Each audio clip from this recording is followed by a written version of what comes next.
Aí pessoal, beleza? Aqui é Adriel Gamer e bem-vindos a mais um vídeo.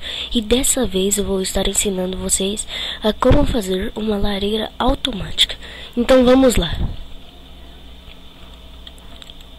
Primeiramente, faça um buraco aí de 4 de comprimento por 4 ou por 3 de largura, desculpe, e por 2 de profundidade. Pegue pistões grudentos e coloque na parte da frente. Depois coloque rochas do Nether em cima.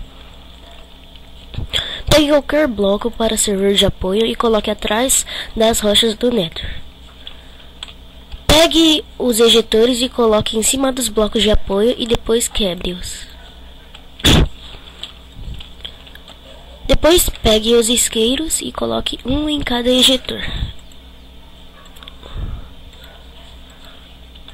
Opa! Depois só fazer sua lareira.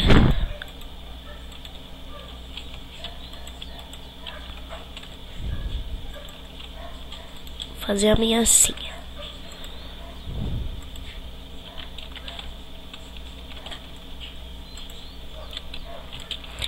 Se você quiser pode tampar aqui também. Beleza. Aí galera, vocês peguem uma alavanca e coloquem no lado direito. Depois pegue um bloco de apoio e coloque atrás da alavanca. Coloque uma redstone em cima do bloco de apoio e uma tocha. Embaixo coloque uma redstone e quebre o bloco na frente. Coloque um pistão com slime e um bloco em cima. Depois disso, pegue um repetidor e coloque ele no nível 2. Depois coloque um bloco aqui e o outro aqui. Pegue a redstone e passe por cima desse bloco. Desculpa galera. Esse bloco vai fazer que com esse pistão ative e levante a rocha do Nether para apagar o fogo. Agora temos que ativar esse.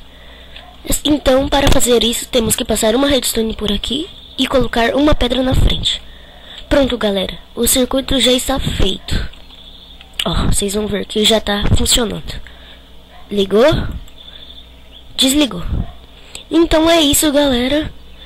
Se quiserem colaborar, deem um like aí, mais favorito. Então galera, obrigado por mais um vídeo. Um grande abraço, fiquem bem.